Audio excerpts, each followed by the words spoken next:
I'm gonna go ahead. Actually, I got dressed for the day because we're gonna leave in later. My sourdough starter is warm to room temperature. It's not freezing cold, so I'm gonna go ahead and feed it.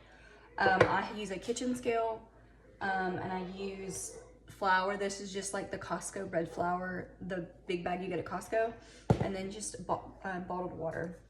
And I'm gonna show you the measurements on the scale of how I feed the starter. Measure out 80 grams of flour. I don't know. Okay, so that's a little bit much, so I'm just gonna take a little bit off till I get to 80. Oh, and we are right at 80 grams. So water here, I'm gonna get to 80 grams on the scale. That's 80. All right, that's 80. Small enough to pour in. You can see this? Just gonna get in there and make sure it's all mixed, like everything is well combined. Just gonna put that on there and let her double for 4 hours. So it's 4 hours later, we went to the gym, and I came back, I checked my sourdough starter, it did not rise. So I don't know if I did something wrong, probably did something wrong, or my kitchen was too cold, which I've never made sourdough in the winter time before. I've always made it in the summer since I've started doing it. So I Googled and it said that you could put it in the oven with the light on to help it rise. So we're gonna try that before I totally scrap it and start over.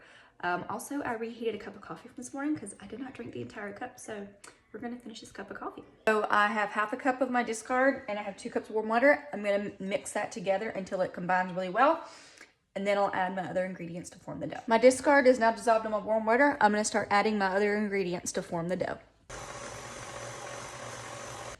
My dog is having a cow right now. So I added 4 cups of flour, 2.5 teaspoons of salt to our yeast and water or dough and water mixture, starter and water mixture, and I mixed it until it came to this texture where it's like it doesn't stick to your fingers, but it's still a wet dough. I'm going to let this sit for 45 minutes and then I'm going to fold it. I'm going to do that 2 more times. So rest for 45 minutes, fold on all sides. Rest of 45 minutes, fold on all sides. Rest of 45 minutes, fold on all sides.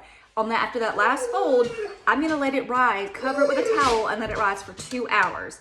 And then I'll form my actual sourdough loaf that's gonna proof overnight in the fridge. Unfortunately, I have to do a stopping point. I have to start dinner for my kids and my family. I am gonna continue the process, the sourdough bread making process, in a different short video.